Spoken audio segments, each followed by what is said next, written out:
तो ऐसा गीत गोविंद महाकाव्य लिखने वाले श्री जयदेव महाप्रभु, उनके साथ एक लीला हुई कि एक बार वो अपने किसी शिष्य के यहां से प्रसाद पाकर के कहीं जा रहे थे। खूब सारा धन धान्य सोना चांदी उनके पास था। बीच मार्ग में कुछ लुटेरों ने उनके रथ को रोक लिया और सारा धन हरण कर लिया। जयदेव महाप्रभु बोले, भैया तुम सब ले जाओ, हमको छोड़ दो। तो डाकुओं ने सोचा कि इसने हमारा मुंह देख लिया है, हमारा रूप पहचान लिया है, ये राजा को जाकर के हमारे बारे में बता देंगे, हमारी मृत्यु हो जाएगी, हम पकड़े जाएंगे। तो उन डाकुओं ने क्या किया, महाप्रभु जी को पकड़ के आधी रात में दोनों हाथ और पैर काट दिए जयदेव महाप्रभु के, और उनके बचे हुए शरीर को एक कुआं में फेंक करके रथ लेकर के चले गए। जयदेव महाप्रभु वहीं कुआं में पड़े पड़े गीत गोविंद गा रहे हैं, ठाकुर जी का स्मरण कर रहे हैं। तभी एक नगर का राजा वहां से निकल रहा था। उसने जैसे स्वर सुना तो वो राजा भी गीत गोविंद का पाठ करता था, पर जयदेव महाप्रभु से कभी मिला नहीं था। उसे पता था कि जो गीत गोविंद मैं करता हूं वो किसी जयदेव महाप्रभु ने लिखा है, पर उनका दर्शन नहीं हुआ आज तक मुझे। कुआं में झांक करके देखा तो बिना हाथ बिना पैर का कोई व्यक्ति, और मंद मंद मुस्कुरा रहा है, रक्त की धार बह रही है, और बस जगन्नाथ जी को याद कर रहे हैं। सैनिकों से कहा, जल्दी निकालो इनको बाहर। जयदेव महाप्रभु को बाहर निकाला, पूछा आप कौन हैं? जयदेव महाप्रभु ने अपना परिचय नहीं दिया, बोले कि बस मैं तो जगन्नाथ जी का भक्त हूं, यहां से जा रहा था, किसी व्यक्ति को कुछ चाहिए था, लूट के ले गया, मेरे हाथ पैर काट गया। अरे भगवान, आप मेरे नगर चलिए, मैं आपकी चिकित्सा करवाऊं। और जयदेव महाप्रभु को लेकर के गए, उनकी मल्लम पट्टी आदि करवाई, चिकित्सा करवाई, और राजा ने जयदेव महाप्रभु को अपना राजगुरु बना करके अपने पास बैठा लिया। आज्ञा मांगी, ध्यान से सुनिएगा सब लोग। एक दिन जयदेव महाप्रभु से आज्ञा मांगी कि हे महाप्रभु जी, आप मुझे आज्ञा कीजिए कि मैं एक नियम धारण करना चाहता हूं। जयदेव महाप्रभु ने कहा, एक ही नियम धारण कर लीजिए। बोले क्या? नित्य 1 घंटा के लिए अपने द्वार सब ब्राह्मणों के लिए और सब याचकों के लिए खोला करो, वो जो मांगे उनको दिया करो। 1 घंटे के लिए खूब दान पुण्य किया करो, और 1 घंटे में जो आ जाए और जो मांगे सब दे दो। राजा ने कहा, जो आज्ञा।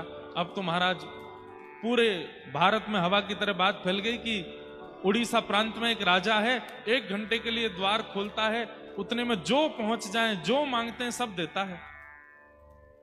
बड़े बड़े ब्राह्मण, बड़े बड़े याचक सब आने लगे।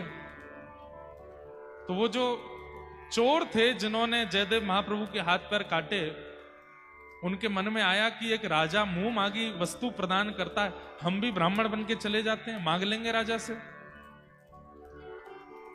उन्हें यह नहीं पता था कि जिनके हाथ पर हमने काटे वो वहीं बैठे हैं। चारों ब्राह्मण बनकर के जैसे ही राजा की सभा में पहुंचे, राजा के सिंहासन के बगल में जब जयदेव महाप्रभु को देखा तो चारों घबरा गए।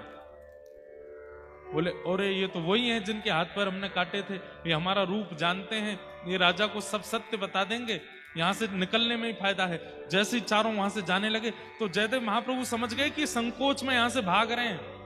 उन्होंने तुरंत कहा, अरे राजन राजन देखो, आज कितनी बड़ी कृपा, गुरुकुल में हमारे साथ पढ़ने वाले हमारे मित्रगण आए हैं, इनको बुलाओ। अब यहां क्या हुआ, किसी की घनघोर गलती पर क्षमा किया जा रहा है उसको। इसका परिणाम देखिएगा। जयदेव महाप्रभु ने क्या कहा, ये तो हमारे बचपन के मित्र हैं, सखा हैं, अरे इनको बुलाइए। जैसे ही सुना हमारे गुरुदेव के मित्र हैं तो राजा तो आसन से खड़ा हो गया, खूब सत्कार करने लगा, स्वागत करने लगा। उन चोरों को पकड़ करके भीतर लाए, मुंह मांगी दक्षिणा, मुंह मांगी वस्तु, मुंह मांगा प्रसाद उनको प्रदान किया। और राजा बार बार चरण पकड़े, आप मेरे गुरुदेव के सखा हैं तो मेरे भी गुरु हैं, मैं आपको प्रणाम करता हूं।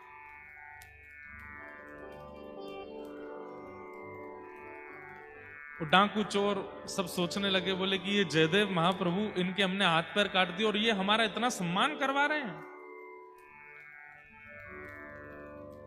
चलो अच्छा है, इतनी सामग्री, इतना धन धान्य दिया।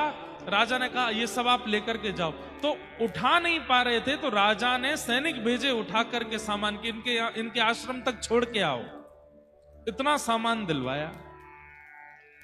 जब वे सैनिक सामग्री उठा करके चल रहे थे, तो बाहर जाकर के उन सैनिकों ने पूछा, महाराज आप लोग कौन हैं? हमारे यहाँ इतने बड़े बड़े ब्राह्मण आते हैं, इतने बड़े बड़े याचक आते हैं, पर इतना सम्मान, इतनी सामग्री, इतना धन धान्य आज तक किसी को नहीं दिया गया। ये हमारे राजगुरु जो हैं, जिनके हाथ पैर नहीं हैं, इन्हें आप बचपन से जानते हैं, इनके हाथ पैर कैसे कट गए, जरा इसके बारे में आपको पता है? तो वो चारों चोर क्या बोलते हैं, देखो आज वो राजगुरु बना बैठा है, लेकिन सच्चाई हमसे पूछो। बोले क्या सच्चाई? बोले जब हम बचपन में गुरुकुल में पढ़ते थे, तो हमारे गुरुजी के सोने के पात्र इसने चोरी कर लिए थे। झूठ बोलने लगे। और जब इसने सोने के पात्र चोरी किए, तो गुरुदेव को जब पता चला, तो गुरुदेव ने हमको आज्ञा करके कहा, वन में ले जाओ, ले जा करके इसका सर धड़ से अलग कर दो। गुरुद्रोही है, गुरु के यहां चोरी करता है। हम इसको वन में लेकर के गए, पर हमको इस पर दया आ गई, हमने इसका गला तो नहीं काटा, पर हाथ पैर काट दिए, इसको छोड़ दिया। जैसे ही उन चोरों ने झूठ बोला, इतना बड़ा जघन्य अपराध किया, उसी समय पृथ्वी बीच से फट गई और वो चारों पृथ्वी में समा गए। प्रकृति ने उनको नष्ट कर दिया। ये क्षमा का स्वरूप है।